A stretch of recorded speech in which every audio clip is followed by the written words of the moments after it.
Hello everyone, my name is Aditi. Welcome to Aditi biology classes. आज हम पढ़ेंगे विरोइड्स, प्रोयन और लाइकन के बारे में।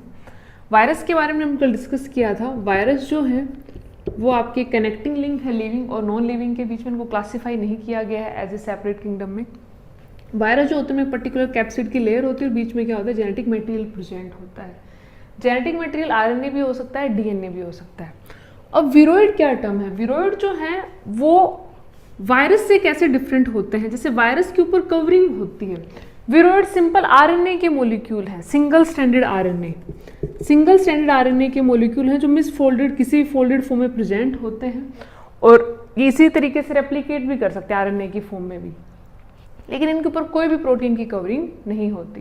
मतलब ये किसी की सेल के अंदर से मेनली प्लांट सेल में इनको पढ़ाया जाता है।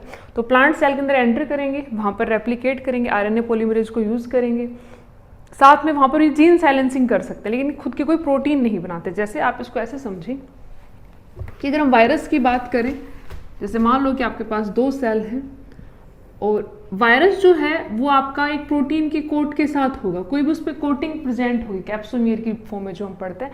वेरी कर सकता है वायरस टू वायरस, जो भी उसकी पर्टिकुलर स्पीसीज या स्ट्रेन उस पर वेरी कर सकता है। जो आपके विरोइड्स हैं वो सिंपल आपके आरएनए के ही मॉलिक्यूल हैं।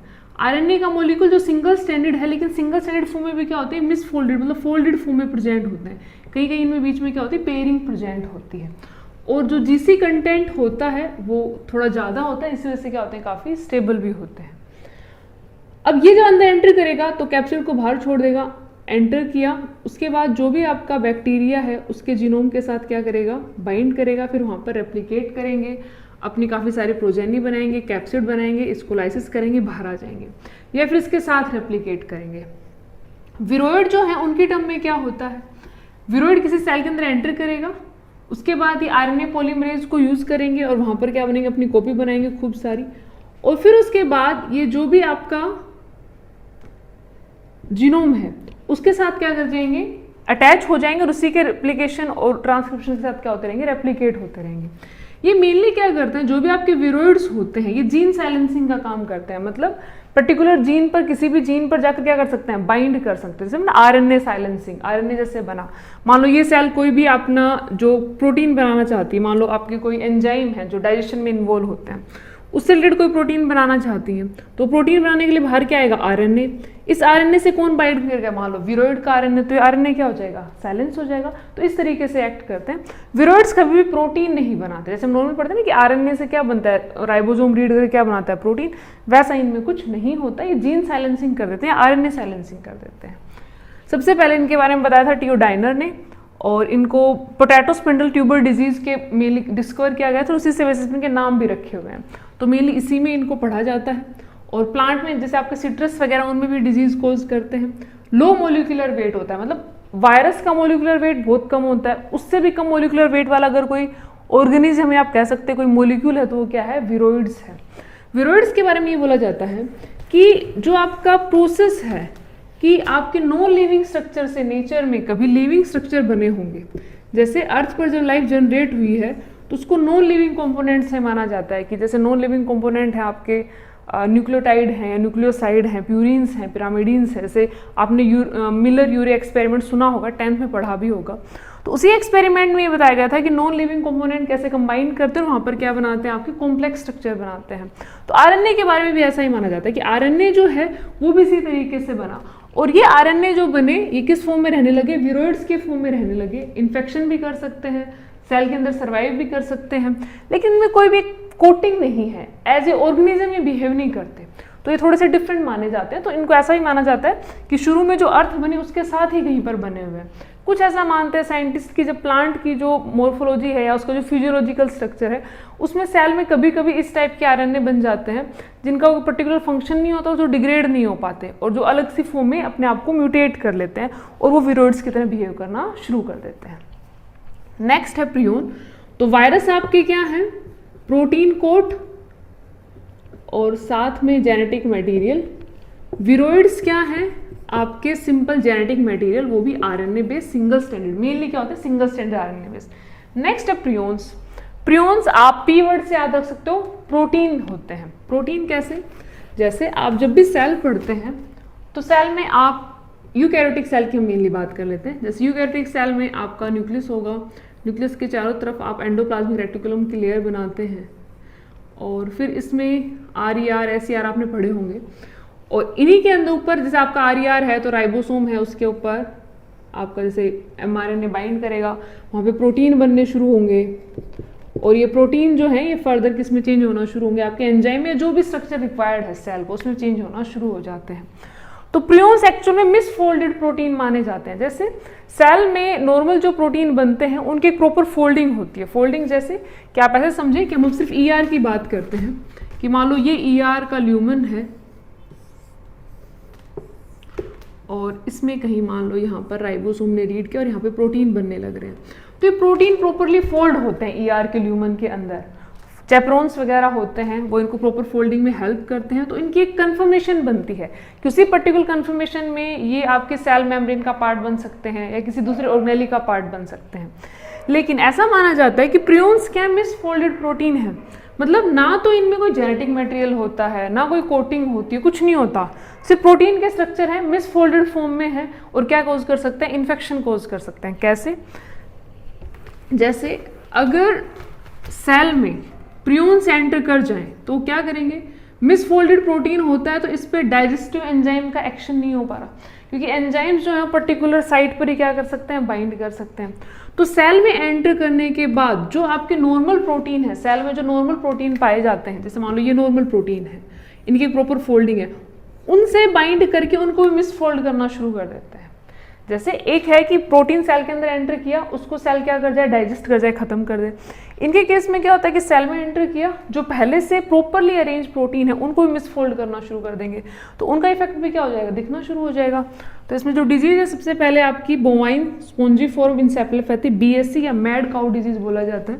ये मेनली आपके जो भी रूमिनेंट्स वाले आपके ऑर्गेनिज्म, जैसे आपके काउ में मेनली देखी जाती है।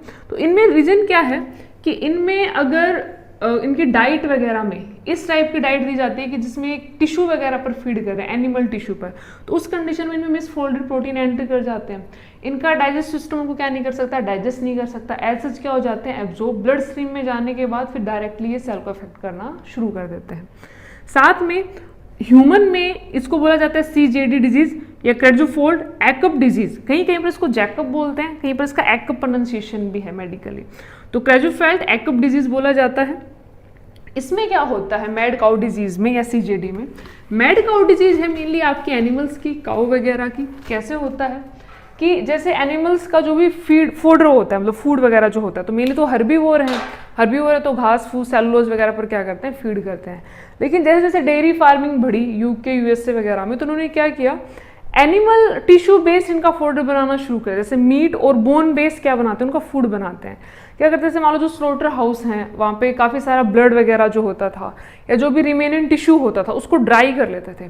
ड्राई किया, उसके बाद उसको मिक्स विक्स किया, तो क्योंकि उसमें कुछ प्रोटीन का लेवल होता है, साथ में हड्डियाँ वगैरह मिक्स कर लेते, जो भी बोन होती है ना स्लोटर हाउस में, जो बोन वगैरह होती हैं उनको ग्राइंड करके पीस के, और वो जो भी फूड आता है ना, जैसे आप कैट डॉग का जो फूड पड़ते हैं, जो फूड आता है उसी टाइप से इनका फूड बनना शुरू हो गया था। अब कैट और डॉग तो क्या आपके कार्निवोर है, ये कैसे ऑर्गेनिज्म है, हर्बीवोर टाइप के ऑर्गेनिज्म है। लेकिन डेयरी प्रोडक्शन को इंक्रीज करने के लिए किसी भी रीजन से वो एनिमल बेस्ड जब डाइट इनको दी जाने लगी, तो क्या हुआ कि एनिमल बेस्ड डाइट में आप किसी ऑर्गेनिज्म का ब्लड है उसको ड्राई करके दे रहे हैं, या बोन को ड्राई करके दे रहे हैं, उसके मीट को ड्राई करके दे रहे हैं, उसमें पाउडर फॉर्म में चेंज करके अलग अलग मिक्सचर बना के देते थे। तो उससे क्या होता है कि कहीं ना कहीं उस पाउडर में वो प्रोटीन रह जाते हैं जो मिसफोल्डेड फॉर्म में होते हैं, नर्वस सिस्टम का पार्ट बन जाते हैं वो, और जब वो बॉडी के अंदर एंटर करते हैं तो डायरेक्टली नर्व सिस्टम को अफेक्ट करना शुरू कर दें, नर्व सेल में जाएंगे और नर्व सेल की जो भी प्रोटीन है उनको मिसफोल्ड करना शुरू कर देंगे। मतलब एक मिसफोल्डेड प्रोटीन है वो सेल के अंदर एंटर कर रहा है, बाकी सेल को कैसे कर रहा है, मिसफोल्ड, बाकी जो प्रोटीन उनको मिसफोल्डेड फॉर्म में क्या कर रहा है, चेंज कर रहा है। रीजन क्या देखा गया कि जो भी मैड काउ डिजीज है उसमें ये देखा गया जो उनकी काउ की जो डाइट दी जा रही थी उनको, एनिमल बेस्ड डाइट जो थी, मीट बोन बेस्ड जो डाइट थी, उसकी वजह से डिजीज आ रही थी। तो क्या पता चला कि जो डाइट दी जा रही है उसमें नर्वस टिश्यू भी आ रहा है। नर्वस टिश्यू किस फॉर्म में आ रहा है, क्योंकि उन्हीं को ड्राई करके या आपके कह सकते हैं ग्राइंड करके दिया जा रहा है, सुखा के दिया जा रहा है, तो प्रोटीन भी आ रहे हैं। और ये प्रोटीन फिर जब बॉडी के अंदर एंटर कर रहे हैं डाइट के थ्रू तो नर्वस सिस्टम को अफेक्ट करना शुरू कर देते हैं। तो उसमें होता क्या है कि जो भी एनिमल है वो खाना खाना थोड़ा कम कर देता है, मतलब इसके सिम्टम थोड़े अलग से ही होते हैं, ऐसे आप डायरेक्टली एकदम से देखकर बता भी नहीं सकते, धीरे धीरे सिम्टम आने शुरू होते हैं। उसका वेट गेन जो होता है वो कम हो जाता है, वेट लॉस एक्सेस में होता है, उसका जो बैलेंसिंग है मतलब जो भी एनिमल है वो ठीक से खड़ा नहीं रह पाता। तो ये सब सिम्टम आने शुरू हो गए थे। फिर बाद में इनको बैन कर दिया गया था कि एनिमल जो है उनको इस टाइप की डाइट नहीं देनी है जो एनिमल टिश्यू बेस्ड है। उसके अलावा ह्यूमंस में सेम ये डिजीज, मतलब सेम तो नहीं होता, थोड़ा डिफरेंट होता है।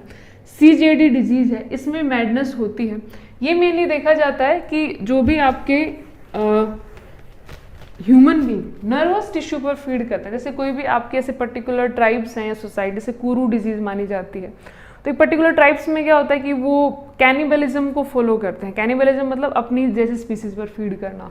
तो वहाँ पे जो मेल होते हैं वो मेनली क्या खाते थे, जो भी बॉडी होती थी उसके जो भी आपके पार्ट है जैसे मसल्स वगैरह पर फीड करते थे, और जो फीमेल और जो बच्चे होते थे उनको नर्वस टिश्यू खाने को दिया जाता था, मतलब ब्रेन दे दिया जाता था। तो उनमें जो बच्चे होते थे और जो फीमेल्स होती थी उनमें मैडनेस आ जाती थी, मतलब पागल होना शुरू हो जाते थे इस टाइप से। ऐसे भी कुछ उनके रीति रिवाज होते थे, वो जो भी डेड वन होता था उसका ब्रेन खाते थे, तो उससे भी आता है। इसके अलावा ऐसा मानते हैं कि इनसे ट्रांसफर भी हो सकता है, कि किसकी डाइट अगर इस टाइप की है कि उसमें नर्वस टिश्यू का आ रहा है तो उसमें भी क्या हो सकता है, ये ट्रांसफर हो सकता है। तो 70% तो रीजन इनका पता ही नहीं है, अननोन है कि कैसे बनते हैं, कैसे ट्रांसफर हो सकते हैं।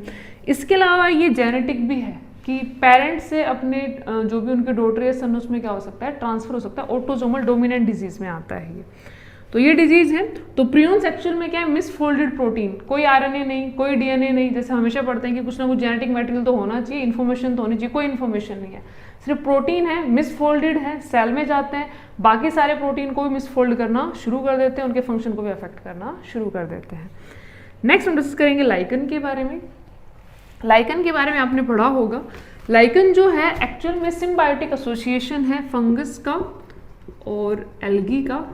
मतलब आप ऐसे कह सकते हो कि लाइकन एक्चुअल में वो फंगस है जिसने एग्रीकल्चर सीख लिया। एग्रीकल्चर इन द सेंस कि वो एल्गी के साथ रहती है तो अपना फूड बना सकती है। तो आप ऐसे बोल सकते हैं कि लाइकन एक ऐसी फंगस है जो एग्रीकल्चर करती है, या आप ऐसे मान सकते हो क्या एक सिम्बायोटिक एसोसिएशन है किस किस के बीच में, फंगस और एल्गी के बीच में। अगर आप लाइकन को ऑब्जर्व करना चाहें तो सिंपल, अगर आप पोल्यूटेड फ्री एरिया में रहते हैं तो जो भी ट्री ट्रंक हैं उनके ऊपर आपको ऐसे सफ़ेद रंग के या ग्रीनिश कलर के या आपको ब्राउनिश कलर के कुछ ऐसे ऐसे स्ट्रक्चर दिखाई देंगे। उसकी जो भी स्टेम होती है, हार्ड स्टेम, उसके ऊपर ऐसे ऐसे स्ट्रक्चर दिखाई देते हैं। और ये स्ट्रक्चर मतलब वेरी कर सकते हैं, कभी कभी जो भी आसपास रोक वगैरह होती है उस पर भी ग्रो कर जाते हैं, थोड़ा सा भी हार्ड सबस्ट्रेटम होता है उस पर भी ग्रो कर जाते हैं।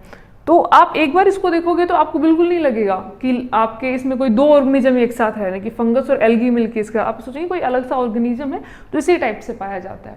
तो इतना स्ट्रॉन्ग एसोसिएशन होता है इसमें।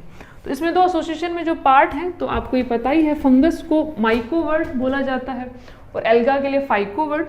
तो माइकोबायोन्ट जो फंगस पार्ट होता है और फाइकोबायोन्ट जो एल्गल पार्ट होता है।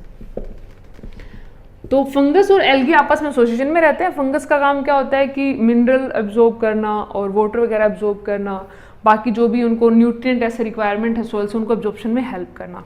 एल्गी को एक तो एरिया मिल जाता है, साथ में वो फोटोसिंथेसिस के थ्रू क्या बनाती है, फूड बनाती है। तो मतलब दो ऑर्गेनिज्म साथ रहे, एक ऑर्गेनिज्म क्या कर रहा है, मिनरल ले रहा है, न्यूट्रिशन ले रहा है, किस फॉर्म में, जैसे सोयल के फॉर्म में, हाइफे के थ्रू, और जो एल्गी है वो उसके साथ है कि क्या बना रही है, फोटोसिंथेसिस कर रही है, तो फूड बना रही है। तो दोनों क्या रहते हैं, इकट्ठे रहते हैं, ग्रो करते रहते हैं। तो लाइकन काफी आप प्रिमिटिव टाइप के मान सकते हो। जैसे कभी भी आप सक्सेशन वगैरह पढ़ोगे तो उसमें आप देखोगे जो भी प्राइमरी सक्सेशन होता है तो किसी भी जो बेयर रॉक पर सबसे पहले जो ऑर्गेनिज्म ग्रो करता है वो कौन होता है, लाइकन ग्रो करता है। तो लाइकन मेनली आपके पोल्यूटेड फ्री एरिया में पाया जाता है, मतलब जहां पर भी पोल्यूशन कम होता है और सल्फर डाइऑक्साइड का लेवल क्या होता है आपका, कम।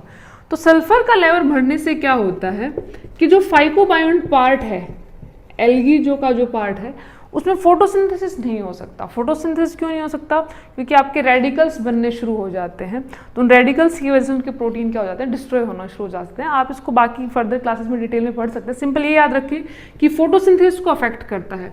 तो एल्गी वाला पार्ट काफी सेंसिटिव होता है। तो फंगस फिर भी सर्वाइव कर जाए, लेकिन एल्गी सर्वाइव उसमें नहीं कर सकते, फाइकोबायोंट पार्ट उसमें सर्वाइव नहीं कर सकता।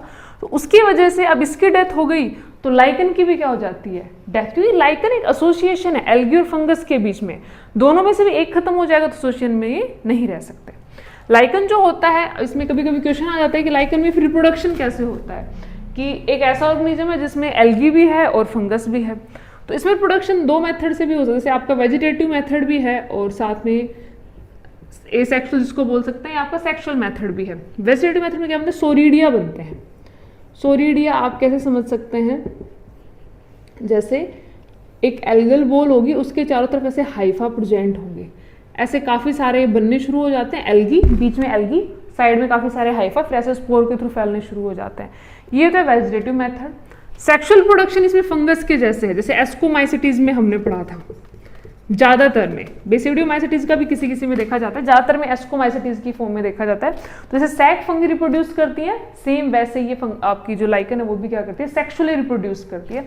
ए सेक्सुअल प्रोडक्शन किसके थ्रू है, सोरीडिया के थ्रू, जिसमें आपकी एक एल्गल बोल होगी, बोल लाइक स्ट्रक्चर होगा, उसके चारों तरफ क्या प्रेजेंट होंगे, हाइफा, दूर दूर तक क्या हो जाएंगे, डिस्पर्स हो जाएंगे। लाइकन जो है इसको फूड की फॉर्म में भी यूज किया जाता है, जब भी फेमाइन जैसी कंडीशन होती है, जो भी आपके यूरोपियन रीजन वगैरह है पहले के टाइम में। इसके अलावा रेंडियर वगैरह जो होते हैं वो इसी पर फीड करते हैं, वहाँ पे लाइकन वगैरह ज़्यादा ग्रो करते हैं, उसी पर क्या होता है, मेन फूड होता है वो लाइकन जो है। उसके अलावा इसको यूज़ करते हैं, जैसे आप जो लिटमस पेपर यूज़ बनाते हैं, लिटमस पेपर जो होता है उसकी जो डाई है वो किससे ऑब्टेन होती है, लाइकन से ऑब्टेन होती है। कहीं कहीं पर इसको फूड की फॉर्म में भी यूज़ किया जाता है। इसके अलावा इनको जैसे स्किन डिजीज वगैरह के ट्रीटमेंट में भी यूज़ किया जाता है। और लाइकन जो है एक, आप ऐसा मान सकते हो कि ये एक वो मीडियम प्रोवाइड करते हैं, किसके लिए, कि जैसे मान लो एक फर्स्ट लाइकन ग्रो करेगा किसी सरफेस पर, तो सरफेस को प्रिपेयर करता है वो। जैसे लाइकन किसी भी सरफेस पर ग्रो करते हैं, तो हार्ड सरफेस पर मेनली ग्रो करते हैं, तो मान लो रॉक पर ग्रो करेंगे तो वहाँ पे एसिड सिक्रेशन करते हैं, तो एसिड सिक्रेशन से क्या होगा कि यहाँ पे सोइल थोड़ी सॉफ्ट होनी शुरू हो जाएगी, तो इनकी खुद की ग्रोथ तो आगे कुछ जनरेशन के बाद कम हो जाएगी, लेकिन एक नेक्स्ट जनरेशन के लिए, एक होता है ना ब्रायोफाइट्स के लिए, टेरिडोफाइट्स के लिए, कि मीडियम प्रिपेयर करना शुरू करते हैं, तो सक्सेशन में इनका काफ़ी अच्छा सा रोल है। इसके अलावा लाइकन को जैसे आपकी एज को स्टडी करने के लिए, कि जो आपकी काफ़ी पुरानी रॉक्स जो होती हैं उनको स्टडी करने के लिए भी पढ़ा जाता है। तो ये इनकी कुछ इंपॉर्टेंस है। तो आज हमने डिस्कस किया विरोइड्स के बारे में, प्रियोन्स के बारे में और लाइकन के बारे में। इसमें जो क्वेश्चन आ सकता है वो सिंपल, जैसे विरोइन या वायरोइन जो टर्म है, जैसे वायरस,